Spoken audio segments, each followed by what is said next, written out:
जय हिंद साथियों, welcome to self study classes Vishwamit Jain YouTube channel में आप सभी का स्वागत है। दोस्तों, आज के इस वीडियो में हम पर्यावरण से संबंधित महत्वपूर्ण प्रश्नों के बारे में पढ़ने वाले हैं। शाम को 6:30 बजे रोज आपकी क्लास होती है पर्यावरण की। ठीक है, अब आपको इंस्टाग्राम से जुड़ना है। दोस्तों, अगर आपको कोई डाउट लगता है तो आप इंस्टाग्राम में पूछ सकते हैं। सर्च करना है Sumit Jain self study classes. ठीक है, साथ ही आपको जुड़ना है व्हाट्सएप पर 9098609291। ये व्हाट्सएप नंबर है, तो आप कोई भी डाउट पूछ सकते हैं। ठीक है, फेसबुक से जुड़ना है। फेसबुक से जुड़ने के लिए सुमित जैन सर्च करना है और ट्विटर से जुड़ने के लिए सुमित जैन, और आपको जुड़ना है टेलीग्राम ग्रुप से। सर्च करना है IAS स्टडी ट्रैक। ठीक है, तो स्टार्ट करते हैं। दोस्तों, ये वीडियो सभी लोग वीडियो को लाइक जरूर करेंगे और वीडियो को शेयर करना है। फटाफट से वन लाइनर ये प्रश्न है और रोज निरंतर आपकी शाम को 6:30 बजे इसी प्रकार से क्लास होती है एनवायरनमेंट की। आप CTT एग्जाम की तैयारी कर रहे हैं, रीट की कर रहे हैं, या फिर UPSC या MP टेट एग्जाम की तैयारी कर रहे हैं, तो ये वीडियो आपके लिए बहुत ही उपयोगी है। तो जुड़े रहें, वीडियो को अंत तक देखें। ठीक है, आपका सबसे पहला आज का जो प्रश्न है दोस्तों, पृथ्वी पर पाया जाने वाला सबसे बड़ा स्थलीय जीव है। तो सबसे बड़ा स्थलीय जीव कौन सा है? जल्दी से, आपको दिए जाते हैं मात्र 5 सेकंड और आपको उत्तर कमेंट में लिखना है। पृथ्वी पर पाया जाने वाला सबसे बड़ा स्थलीय जीव कौन सा है? जल्दी से कमेंट में लिखें।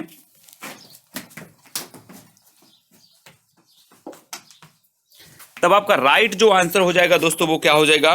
वो हो जाएगा हाथी। पृथ्वी पर पाया जाने वाला सबसे बड़ा जो स्थलीय जीव है वो कौन सा है? हाथी है। नेक्स्ट जो आपका प्रश्न है, इंडियन रोलर के नाम से भी जाना जाता है, तो किसे जाना जाता है? ये आपका प्रश्न है, इंडियन रोलर के नाम से भी जाना जाता है, तो आपको उत्तर लिखना है। उत्तर हो जाएगा नीलकंठ। इंडियन रोलर के नाम से जाना जाता है दोस्तों नीलकंठ को। ठीक है, तो नीलकंठ आपका बिल्कुल यहां पर सही आंसर होगा। अगला है कड़कनाथ। कड़कनाथ किसकी प्रसिद्ध प्रजाति है? कड़कनाथ किसकी प्रसिद्ध प्रजाति है? जल्दी से उत्तर आपको लिखना है। तो आपका राइट आंसर क्या हो जाएगा? कड़कनाथ जो है ये किसकी प्रजाति है? ये है मुर्गा की प्रजाति। ठीक है, किसकी है? मुर्गा की प्रजाति है। अब अगला क्वेश्चन आपको बताना है दोस्तों, कड़कनाथ का संबंध किस राज्य से है?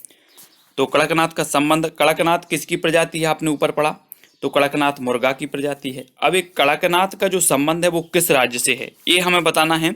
तब आपका राइट आंसर क्या हो जाएगा?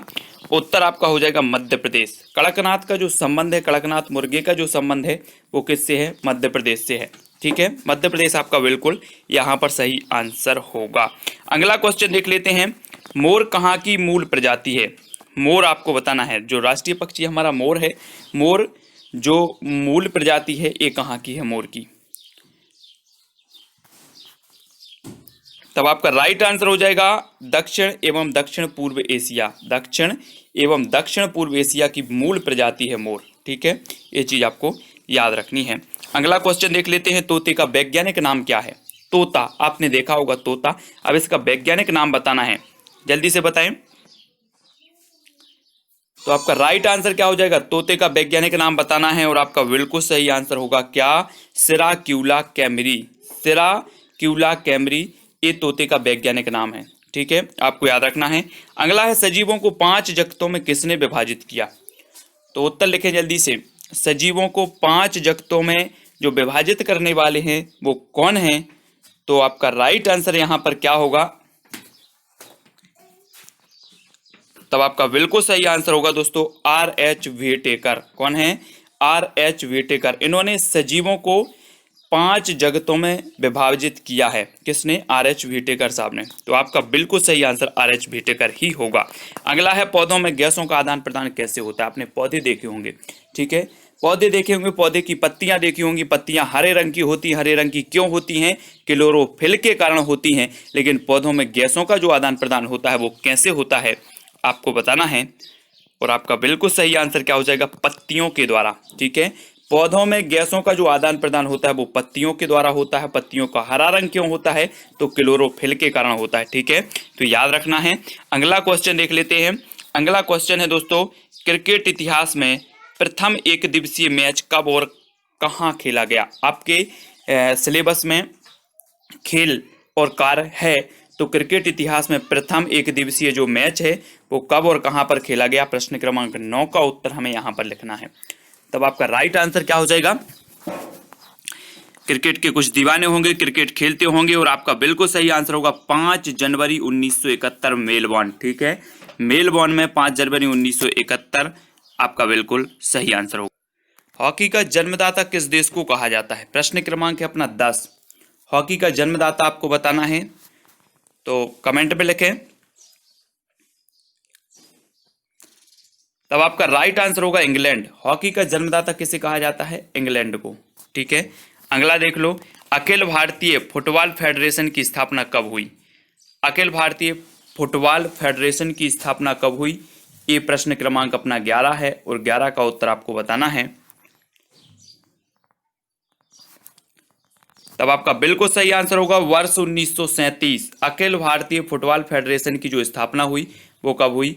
1937 में। ठीक है, लॉन टेनिस की उत्पत्ति किस देश में हुई? लॉन टेनिस की उत्पत्ति किस देश में हुई? प्रश्न क्रमांक 12 का उत्तर हमें लिखना है, लॉन टेनिस की उत्पत्ति।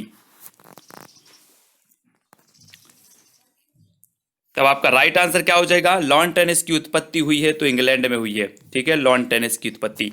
अगला क्वेश्चन है आपके सामने दोस्तों, अगला है भारत की सबसे छोटी स्थल सीमा है वो किस देश के साथ है?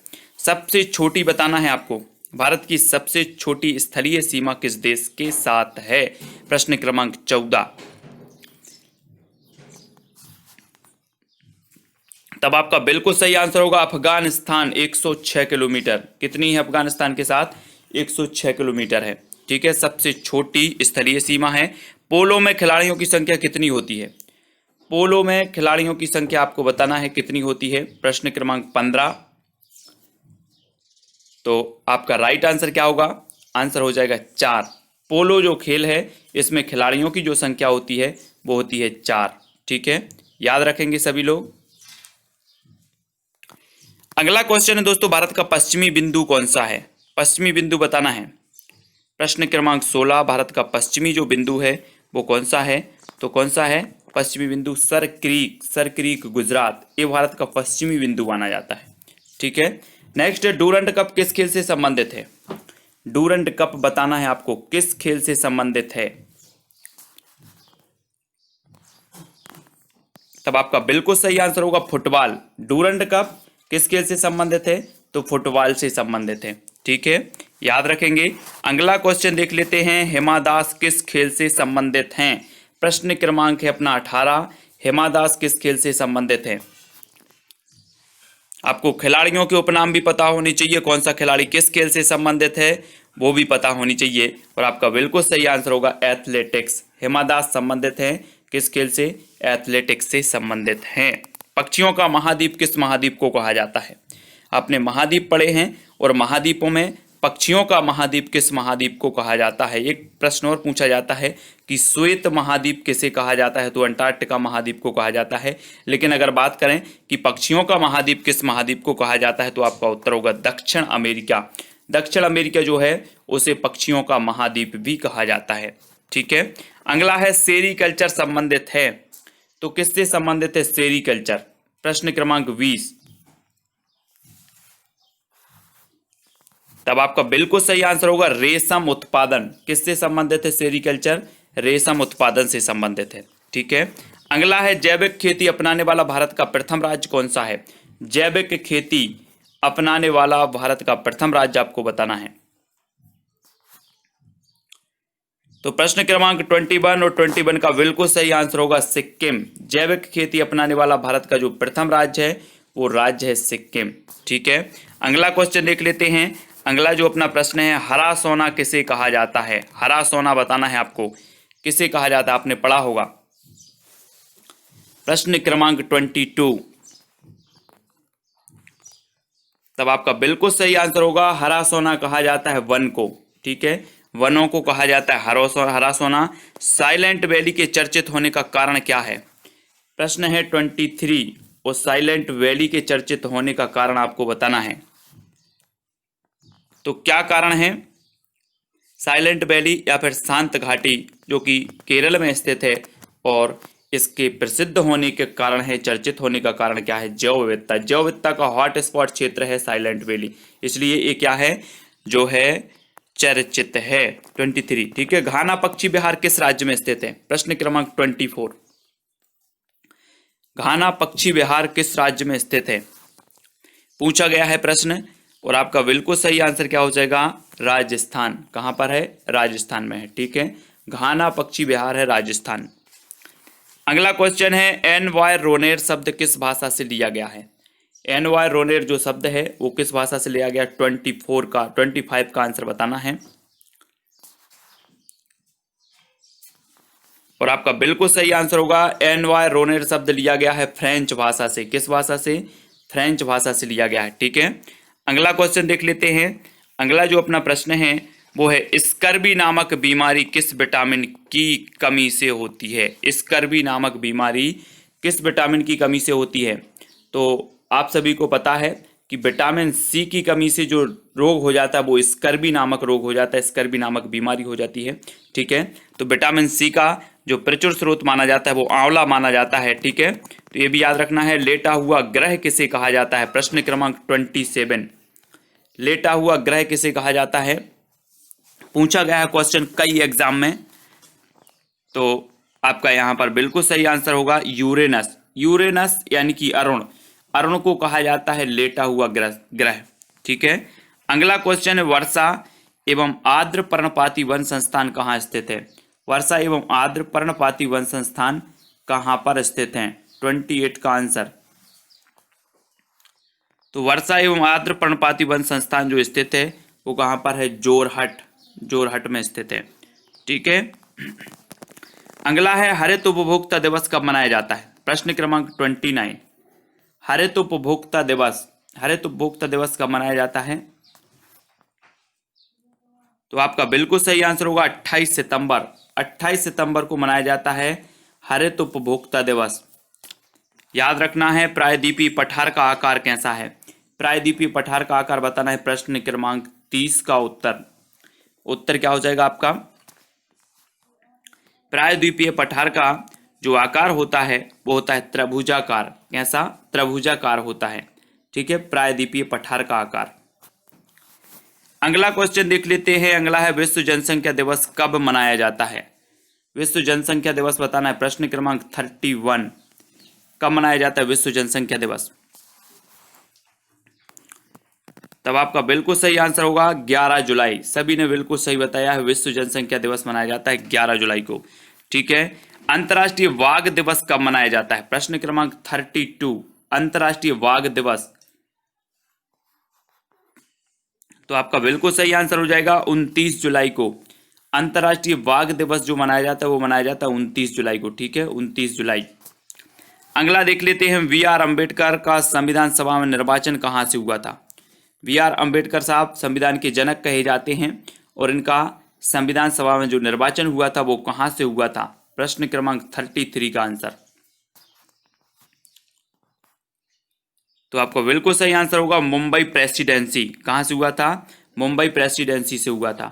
किसका? बी.आर. अम्बेडकर, संविधान के जनक। आपदा प्रबंधन प्रशिक्षण संस्थान कहाँ स्थित है? आपदा प्रबंधन प्रशिक्षण संस्थान कहाँ पर स्थित है? प्रश्न क्रमांक 34।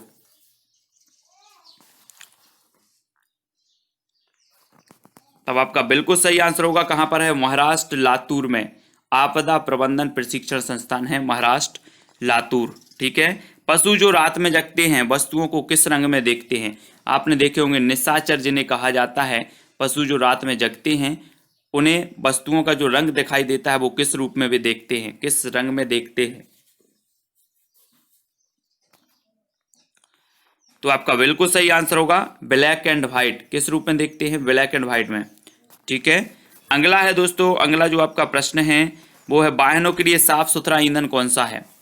वाहनों के लिए साफ सुथरा ईंधन बताना है जिससे प्रदूषण नहीं होता है, वो ईंधन कौन सा है? जिसे साफ सुथरा ईंधन भी कहा जाता है, तो वो ईंधन है दोस्तों कौन सा? सीएनजी। सीएनजी जो है ये साफ सुथरा ईंधन है वाहनों के लिए।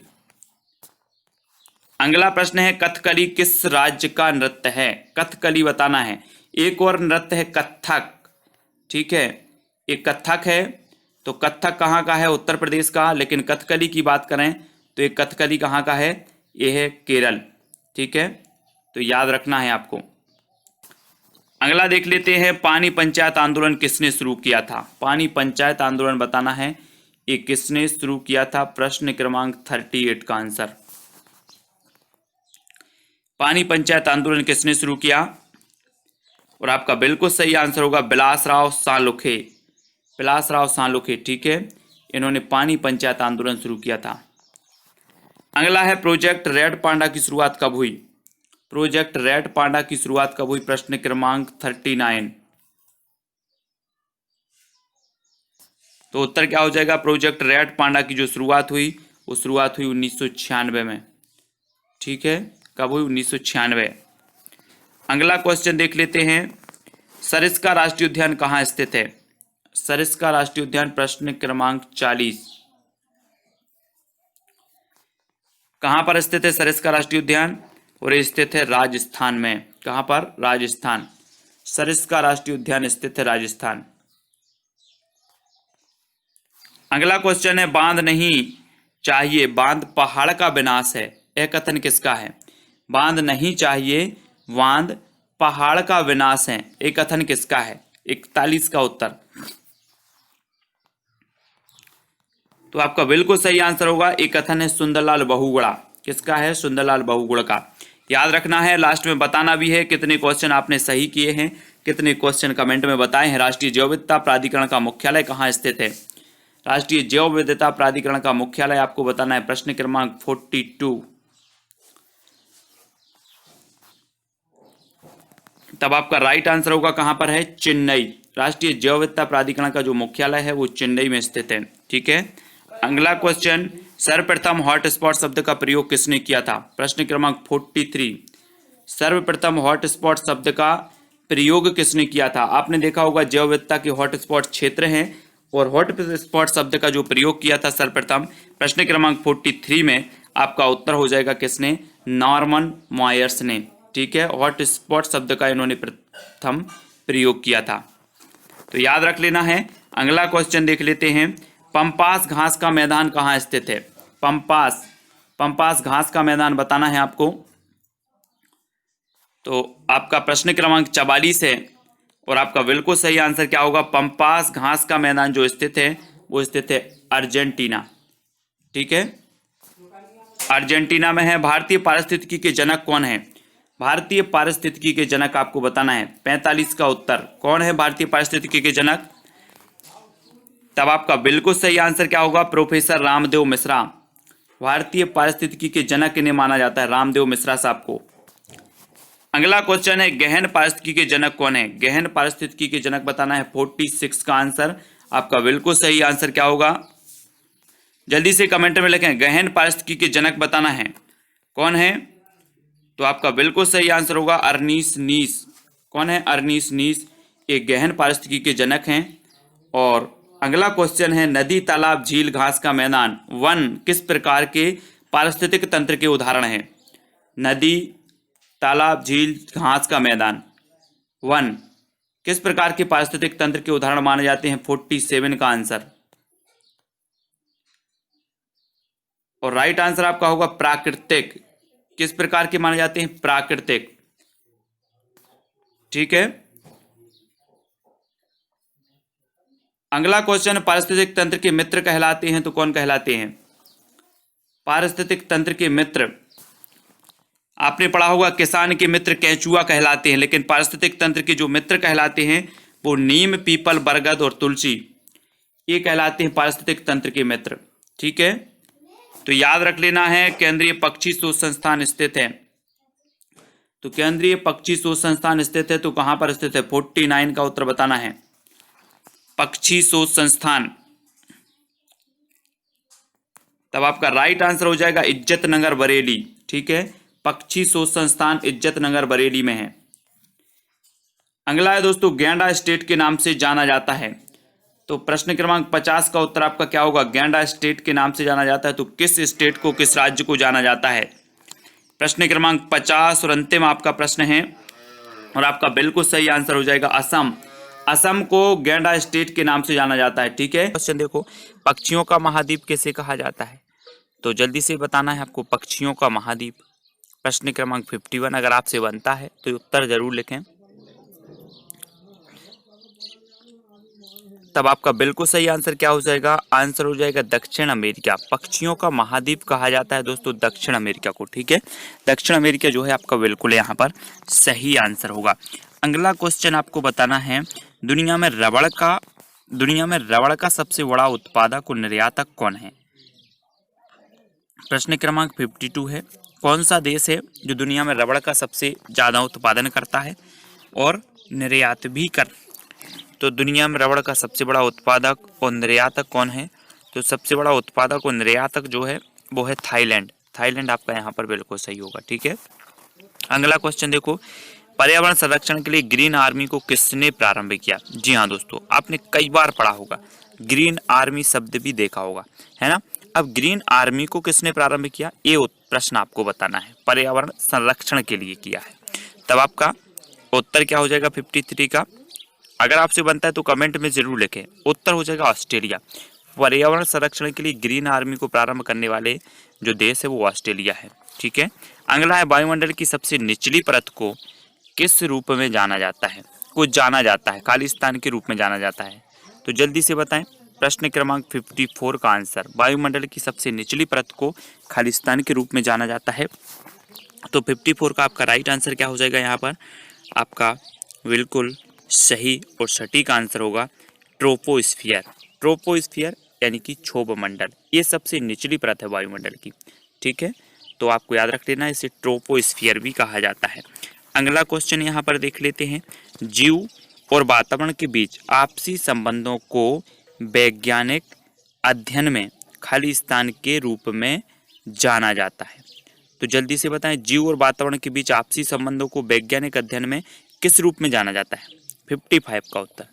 इसी प्रकार के क्वेश्चन आपके थोड़े से कठिन हैं, लेकिन बहुत ही बढ़िया प्रश्न है और आपका बिल्कुल यहाँ पर सही उत्तर होगा, वो जाना जाता है पारिस्थितिकी। किस रूप में? जीव और वातावरण के बीच आपसी संबंधों को वैज्ञानिक अध्ययन में जाना जाता है, तो पारिस्थितिकी के रूप में, ठीक है। ये चीज आपको याद होगा।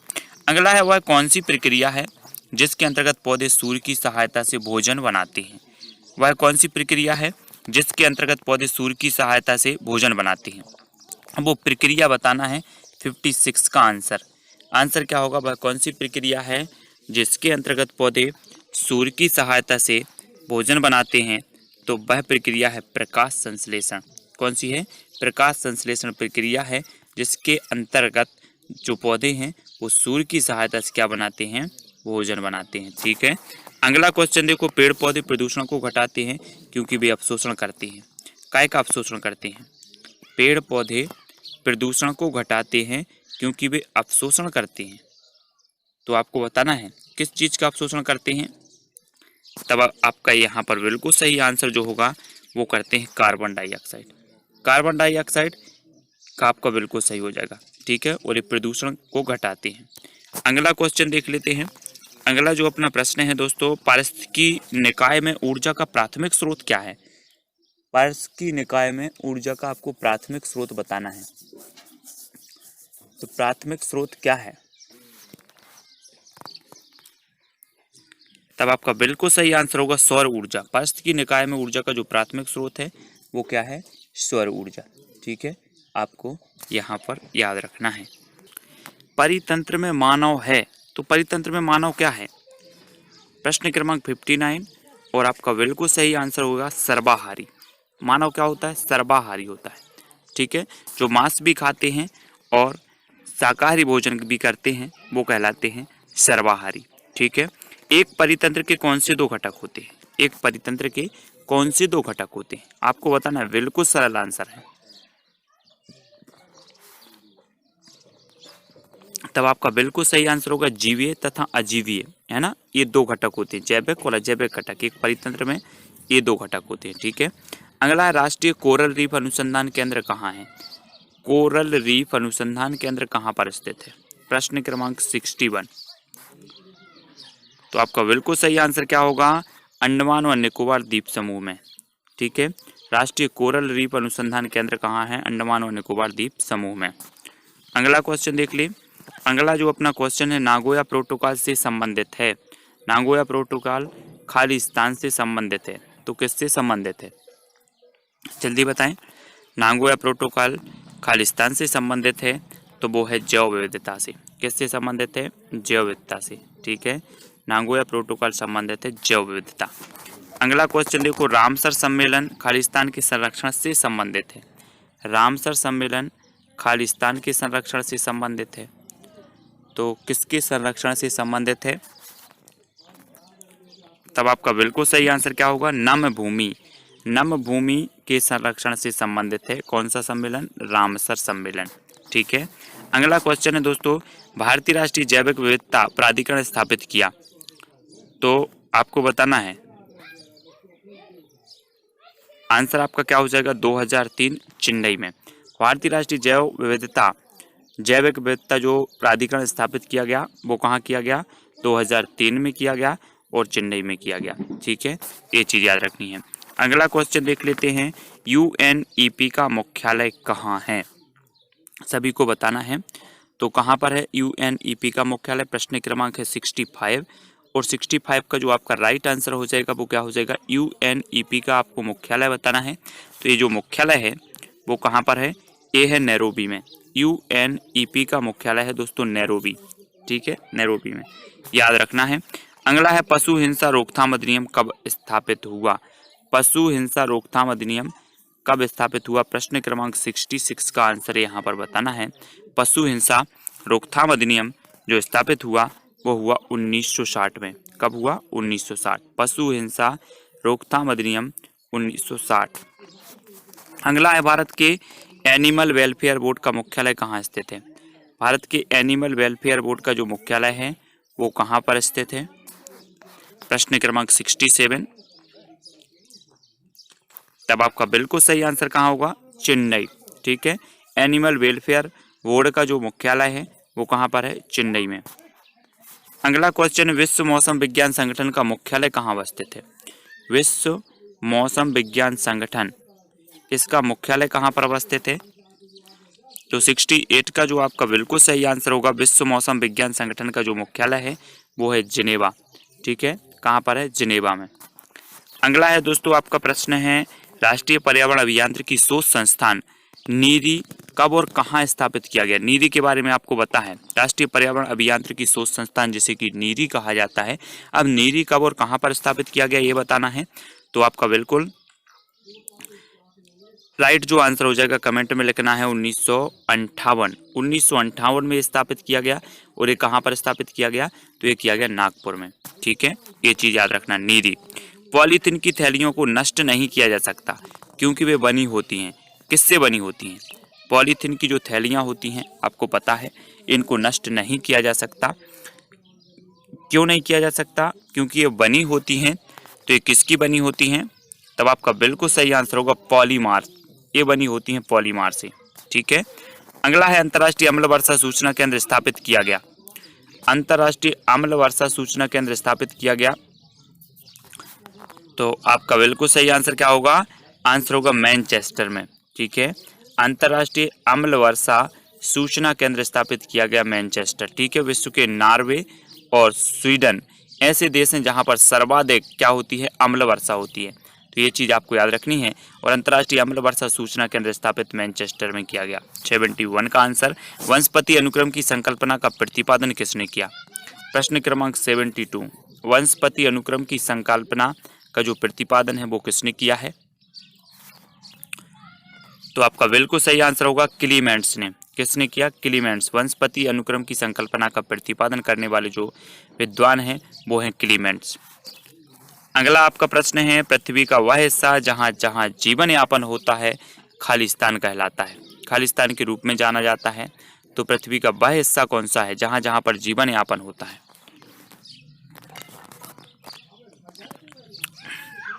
तब आपका राइट आंसर क्या हो जाएगा? जीवमंडल। ठीक है, क्या कहलाता है? जीवमंडल। याद रखना है, जहाँ जहाँ पर जीवन यापन है वो जीवमंडल है। पृथ्वी की ऊपरी परत जो मनुष्य जीवन की मदद करने में सक्षम है को खालिस्तान कहा जाता है। तो क्या कहा जाता है आपको बताना? पृथ्वी की ऊपरी परत जो मनुष्य जीवन की मदद करने में सक्षम है को खालिस्तान कहा जाता है। तो आपका बिल्कुल सही आंसर क्या हो जाएगा? स्थल मंडल। क्या कहा जाता है? स्थल मंडल। ठीक है, अगला प्रश्न देख लेते हैं, जैव विविधता को अधिकतम संकट है तो किससे है? जैव विविधता को अधिकतम संकट किससे है? प्रश्न क्रमांक 75। तब आपका राइट आंसर क्या होगा? प्राकृतिक निवास एवं वनस्पतियों के विनाश से।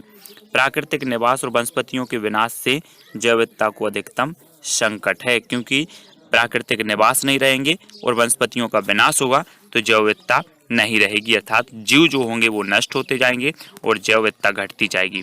जीवाश्म ईंधन मुख्य रूप से खालिस्तान से बना होता है। जीवाश्म ईंधन आपको बताना है, सभी लोग समझते होंगे जीवाश्म ईंधन, ठीक है। और जीवाश्म में जो ईंधन है वो मुख्य रूप से बना होता है, तो कैसे बना होता है? कार्बन से, ठीक है। ये मुख्य रूप से कार्बन से बना होता है।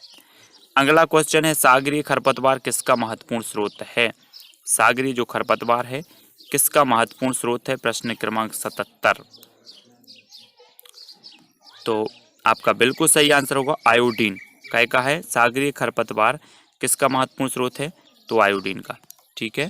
अगला क्वेश्चन देखो, वायुमंडल की सबसे ठंडी परत कौन सी है? वायुमंडल की मैंने परतों को आपको पढ़ाया है, पूरी परतें बिल्कुल डिटेल में विस्तृत रूप से बहुत अच्छे से पढ़ाया है, और वायुमंडल की सबसे ठंडी परत आपको बतानी है। तो आपका बिल्कुल कमेंट फटाक से आना चाहिए, और आपका उत्तर आ गया है मध्यमंडल, ठीक है। वायुमंडल की सबसे ठंडी परत है मध्यमंडल। भारत में वायु की गुणवत्ता जांचने के लिए कौन सा मोबाइल ऐप शुरू किया गया? वायु की गुणवत्ता जांचने के लिए एक मोबाइल ऐप लॉन्च किया गया, जो आपको पता होनी चाहिए। उस मोबाइल ऐप का नाम क्या है ये पता होनी चाहिए।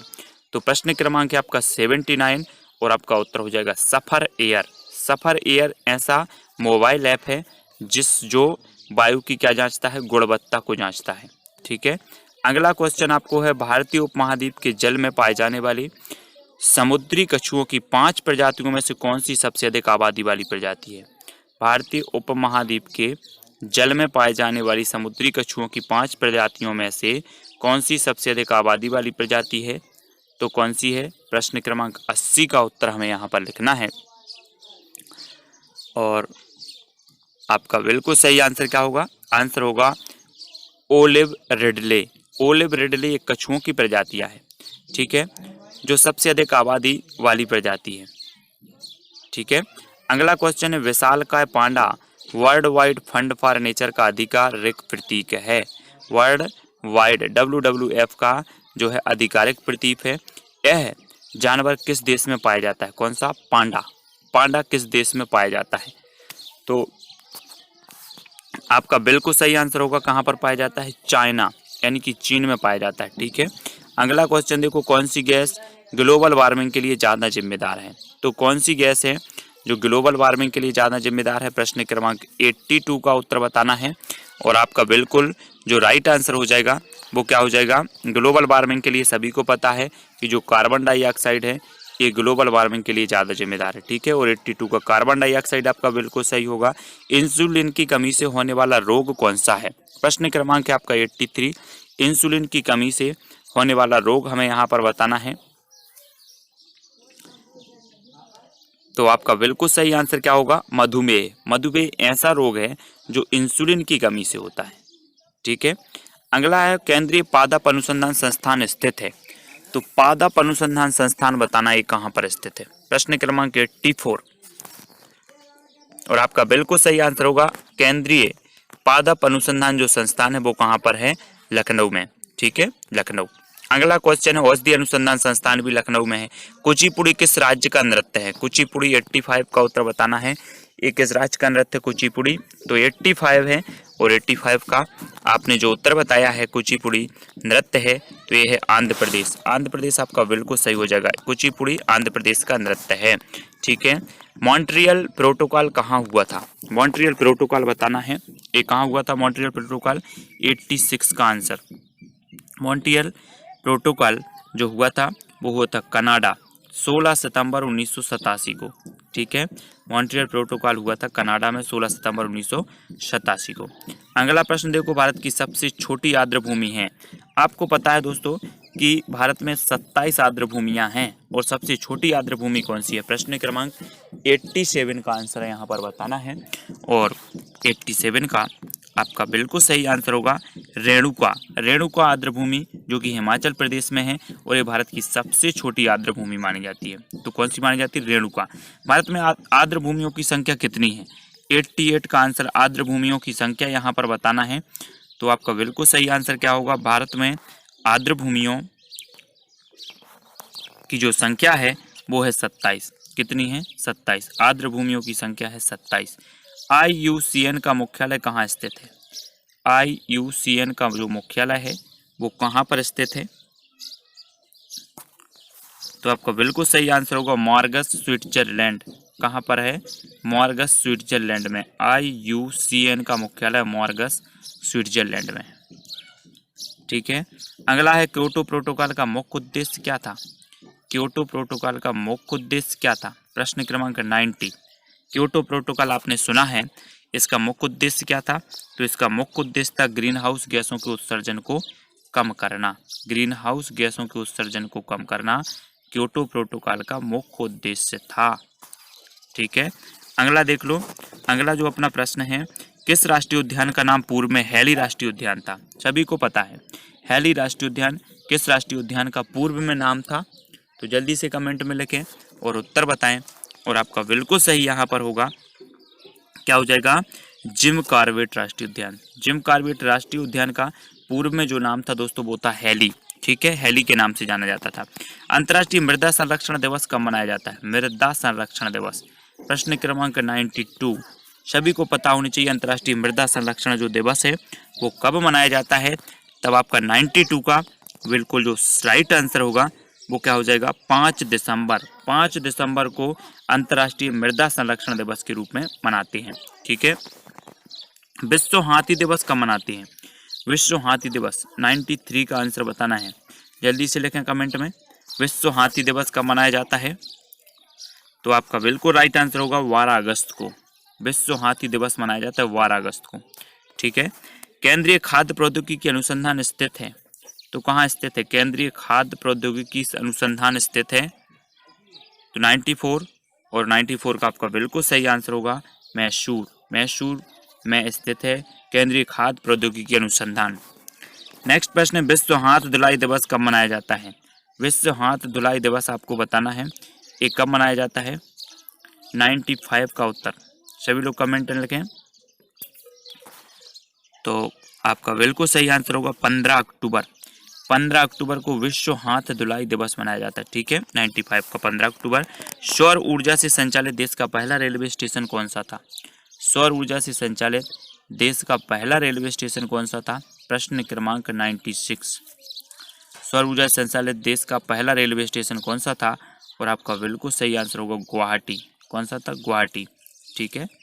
अगला है, मंगल को लाल ग्रह क्यों कहा जाता है? सभी को एक क्वेश्चन आ जाता है कि किस ग्रह को लाल ग्रह कहा जाता है, तब आपका सीधा उत्तर होता है मंगल को। अब मंगल को लाल ग्रह क्यों कहा जाता है? तो आपको पता है आयरन ऑक्साइड के कारण। ठीक है, आयरन ऑक्साइड की उपलब्धता के कारण मंगल को लाल ग्रह कहा जाता है। अब पानी, जैसे मान के चलो पृथ्वी को नीला ग्रह क्यों कहा जाता है? तो पानी की उपलब्धता के कारण। ठीक है। विटीकल्चर संबंधित है, तो किससे संबंधित है? विटीकल्चर। तो आपका बिल्कुल सही आंसर क्या होगा? विटीकल्चर जो संबंधित है वो अंगूर उत्पादन से। किससे संबंधित है? अंगूर उत्पादन से। ठीक है। अगला क्वेश्चन, स्वच्छ भारत अभियान की शुरुआत कब की गई? स्वच्छ भारत अभियान की शुरुआत बताना है कब की गई। तो आपका बिल्कुल सही आंसर होगा 2 अक्टूबर 2014। 2 अक्टूबर 2014 को स्वच्छ भारत अभियान की शुरुआत की गई। ठीक है, 2 अक्टूबर 2014। जल में उगने वाले पौधे कहलाते हैं, क्या कहलाते हैं? प्रश्न क्रमांक 100 और लास्ट प्रश्न है आपका, जल में उगने वाले पौधे क्या कहलाते हैं? तो आपका बिल्कुल सही आंसर होगा हाइड्रोफाइट। क्या कहलाते हैं? हाइड्रोफाइट। ये जल में उगने वाले पौधों को कहा जाता है हाइड्रोफाइट। ठीक है। तो दोस्तों यहाँ पर हमने लगभग जो है 50 प्रश्नों पर चर्चा की है ना। 50 प्रश्न आपसे बने होंगे और इनको सबको मिला के आपके 100 प्रश्न पूरे कंप्लीट करा दिए जाएंगे। 100 प्रश्नों पर फिर हम चर्चा करेंगे है ना। MP TET grade 3 REET CTET exam और भी ऐसे एग्जाम की तैयारी कर रहे हैं जिनमें पर्यावरण पूछा जाता है, तो पर्यावरण का ये वीडियो आपके लिए बहुत ही रामबाण साबित होगा। ऐसे अनेकों वीडियो हैं जो पर्यावरण के मैंने उपलब्ध करवाए हैं। Sumit Jain self study classes. ठीक है, इंस्टाग्राम पे आप फॉलो कर सकते हैं, व्हाट्सअप नंबर दिया है और टेलीग्राम ग्रुप से जुड़ना है IAS स्टडी ट्रैक ट्विटर से जुड़ना है सुमित जैन, और फेसबुक से जुड़ना है सुमित जैन, आपको सर्च करना है। ठीक है, वीडियो कैसा लगा कमेंट के माध्यम से बताएं, वीडियो को लाइक करें और इसी प्रकार से जुड़े रहें। शाम 6:30 बजे आपकी रोज़ और निरंतर पर्यावरण की क्लास होती है। ठीक है, उससे जुड़ें। वीडियो को लाइक करके शेयर अवश्य करें, अपने ग्रुपों में शेयर करें। आज के लिए बस इतना ही। जय हिंद।